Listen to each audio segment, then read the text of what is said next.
পঞ্চম শ্রেণীর গণিত বইয়ের আজকে ৩৩ পৃষ্ঠা থেকে সমাধান করব। আগের ক্লাসে আমরা ৩২ পৃষ্ঠা পর্যন্ত সমাধান করেছি।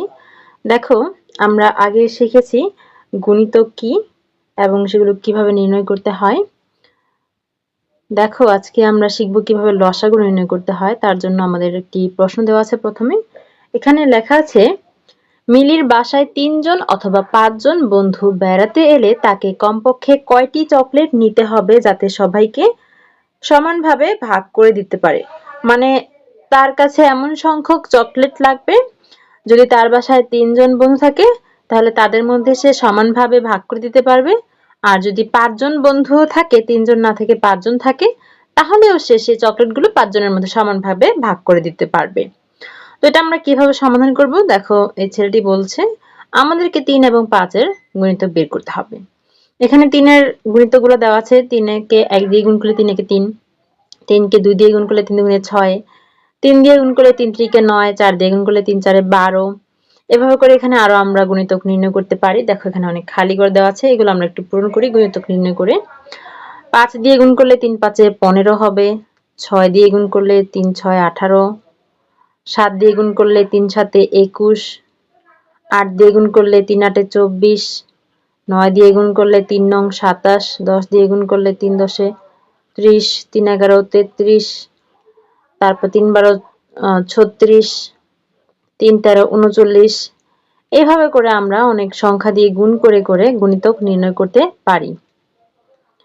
দেখো, এখানে ৫ এর গুণিতক আমরা নির্ণয় করতে পারি। এখানে ৫ কে ১ দিয়ে গুণ করলে ৫ একে ৫, ৫ কে ২ দিয়ে গুণ করলে ৫ দুগুণে ১০, ৫ কে ৩ দিয়ে গুণ করলে ৩ ৫-এ ১৫, ৪ ৫-এ ২০, ৫ ৫-এ ২৫, ৫ ৬-এ ৩০, ৫ ৭-এ ৩৫, ৫ ৮-এ ৪০, ৫ ৯ ৪৫, ৫ ১০-এ ৫০। এভাবে আমরা পূর্ণ সংখ্যা দিয়ে গুণ করে করে আমরা গুণিতক নির্ণয় করতে পারি। এখন ৩ আর ৫ এর গুণিতকগুলোর মধ্যে সাধারণ গুণিতক কোনগুলো? দেখো, যেটা ৩ এর মধ্যেও আছে, ৫ এর মধ্যেও আছে। দেখো, ৩ এর মধ্যে আছে, ৫ এর মধ্যে আছে, এটা হচ্ছে ১৫, এখানেও ১৫ আছে। তারপর আর কি আছে? ৩০, এখানে ৩০ আছে, এখানেও ৩০ আছে। তারপর আর কি আছে? আর নাই। তাহলে ১৫ আর ৩ আর ৫ এর সাধারণ গুণিতকগুলোর মধ্যে রয়েছে কি কি? একটা আছে ১৫, আরেকটা আছে ৩০। একটা আছে ১৫, আরেকটা আছে ৩০। এই যে দেখো, এখানে বৃত্তের মাধ্যমে দেখানো আছে, এগুলো হচ্ছে ৩ এবং ৫ এর সাধারণ গুণিতক ১৫ আর ৩০। ৩ ও ৫ এর সবচেয়ে ছোট সাধারণ গুণিতক কোনটা? এই যে গুণিতক পেলাম দুইটা, একটা হচ্ছে ১৫, একটা ৩০। এর মধ্যে সবচেয়ে ছোট কোনটা? সবচেয়ে ছোট ১৫। তার মানে ৩ এবং ৫ এর গুণিতকগুলোর মধ্যে সবচেয়ে ছোট সাধারণ গুণিতক হচ্ছে ১৫। সবচেয়ে ছোট সাধারণ গুণিতক কোনটা? ১৫। এই ১৫ হচ্ছে লসাগু। ৩ আর ৫ এর লসাগু হচ্ছে ১৫। এখান থেকে আমরা দুইটা জিনিস শিখবো। একটা হচ্ছে লসাগু এর পূর্ণরূপ কি? লসাগু এর পূর্ণরূপ হচ্ছে লঘিষ্ঠ সাধারণ গুণিতক। লঘিষ্ঠ সাধারণ গুণিতক, অর্থাৎ সাধারণ গুণিতকের সবচেয়ে ছোট, ছোট মানে হচ্ছে লঘিষ্ঠ, সবচেয়ে ছোট সাধারণ গুণিতকটাই হচ্ছে লসাগু। আর লসাগুটা কিভাবে নির্ণয় করব? আমরা যে কোনো সংখ্যার প্রথমে গুণিতকগুলো নির্ণয় করব, সেই সংখ্যা দুটির গুণিতকগুলোর মধ্যে তারপর সাধারণ গুণিতক নির্ণয় করব, তারপর সেখান থেকে ছোটটা খুঁজে বের করব। অর্থাৎ প্রথমে গুণিতক নির্ণয় করব, তারপর সাধারণ গুণিতক নির্ণয় করব, তারপর ছোট সাধারণ গুণিতক নির্ণয় করে যেটা পাবো সেটাই হচ্ছে লসাগু। এখন এখানে অর্থাৎ মিলি কমপক্ষে ১৫ হবে। এই যে লসাগু পেলাম ১৫, কমপক্ষে ১৫টি চকলেট কিনলে তার ৩ জন অথবা ৫ জন বন্ধুকে সমানভাবে ভাগ করে দিতে পারবে। যদি বন্ধু হয় ৩ জন, তাহলে ৩ জনের মধ্যেও সে ১৫টি চকলেট ভাগ করে দিতে পারবে, প্রত্যেকে পাবে ৫টি করে। যদি বন্ধু সংখ্যা হয় ৫ জন, তাহলেও সে সবাইকে এই ১৫টি চকলেট ভাগ করে দিতে পারবে ৫ জনের মধ্যে। তাহলে ৫ জনের প্রত্যেকে পাবে ৩ ৫-এ ১৫, ৩টি করে। অর্থাৎ এইভাবে করে প্রশ্ন করলে আমাদেরকে লসাগু নির্ণয় করতে হবে।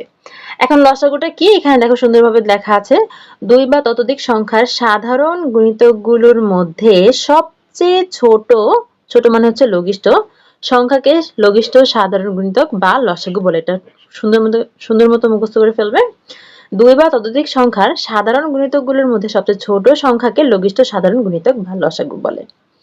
ঠিক আছে, এখন আমরা দেখো এখানে ৩ নং প্রশ্ন দেওয়া আছে। ৩ নং-এ দেওয়া আছে ৩ ও ৪ এর ১০টি করে গুণিতক লিখি। আগে আমরা ১০টি করে গুণিতক লিখব, তারপর ক এবং খ এই দুটি প্রশ্নের উত্তর দিব। ৩ এর গুণিতকগুলো কি কি? ৩ কে ১ দিয়ে গুণ করলে ৩ একে ৩, ২ দিয়ে গুণ করলে ৩ দুগুণে ৬, ৩ দিয়ে গুণ করলে ৩ তিরিকে ৯, ৩ চারে ১২, ৩ পাঁচে ১৫, ৩ ছয় ১৮, ৩ সাতে ২১, ৩ আটে ২৪, ৩ নং ২৭, ৩ দশে ৩০। আমরা ১০টি গুণিতক পেয়ে গেছি। এরপর ৪ এর গুণিতকগুলোর মধ্যে ৪ কে ১ দিয়ে গুণ করলে ৪ একে ৪, ২ দিয়ে গুণ করলে ৪ দুগুণে ৮, ৩ দিয়ে গুণ করলে ৩ চারে ১২, এভাবে করে ৪ চারে ১৬, ৪ পাঁচে ২০, ৪ ছয় ২৪, ৪ সাতা ২৮, ৪ আটা ৩২, ৪ নং ৩৬, ৪ দশে ৪০। আমরা গুণিতকগুলো নির্ণয় করেছি। এখন ক নং-এ বলেছে ৩ ও ৪ এর ৩টি সাধারণ গুণিতক নির্ণয় করি। দেখো গুণিতকগুলোর মধ্যে কি কি সাধারণ গুণিতক আছে, অর্থাৎ একই রকম গুণিতক কোনটা কোনটা আছে আমরা একটু খুঁজে বের করি। দেখো এখানে ১২ আছে, এখানেও ১২ আছে, তাহলে একটা পেলাম ১২। তারপর আর কি পাওয়া যায়, দেখো এখানে ২৪ আছে, এখানেও ২৪ আছে, দুইটা পেয়ে গেলাম। এরপর আর কি আছে দেখো, ৩টা বের করতে বলেছে, তাহলে এখনো তো আমরা ৩টা পেলাম না, তাহলে আমরা আরো সংখ্যা দিয়ে গুণ করে আরো কিছু গুণিতক বের করি। দেখো ৩ কে যদি আমরা ১১ দিয়ে গুণ করি তাহলে ৩ ১১ ৩৩, ১২ দিয়ে গুণ করলে ৩ ১২ ৩৬। দেখো আরো একটা পেয়ে গেলাম আমরা, এখানে পেয়েছি ৩৬, এখানে পেয়েছি ৩৬। তাহলে ৩ এবং ৪ এর ৩টি সাধারণ গুণিতক কি কি? একটা হচ্ছে ১২, একটা হচ্ছে ১২, একটা হচ্ছে ২৪, আর একটা হচ্ছে ৩৬। এরপর ২ নম্বরে বলেছে, অর্থাৎ খ নম্বরে বলেছে ৩ ও ৪ এর লসাগু নির্ণয় করি। তাহলে ৩ এবং ৪ এর লসাগু কি হবে? ৩ এবং ৪ এর সাধারণ গুণিতক হচ্ছে ১২, ২৪, ৩৬ এগুলা। এগুলোর মধ্যে সবচেয়ে ছোট কোনটা? সবচেয়ে ছোট হচ্ছে ১২। সবচেয়ে ছোট কোনটা? সবচেয়ে ছোট হচ্ছে ১২। তার মানে ৩ এবং ৪ এর লসাগু হচ্ছে ১২। ঠিক আছে? তো এটাই তোমরা একটু সাজিয়ে লিখবা।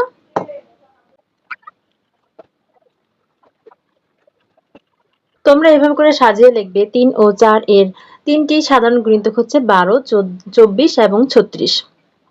খ নম্বরে হচ্ছে ৩ ও ৪ এর সাধারণ গুণিতকের মধ্যে সবচেয়ে ছোট বা লঘিষ্ঠ সাধারণ গুণিতক হচ্ছে ১২, সুতরাং ৩ এবং ৪ এর সাধারণ লসাগু হচ্ছে ১২।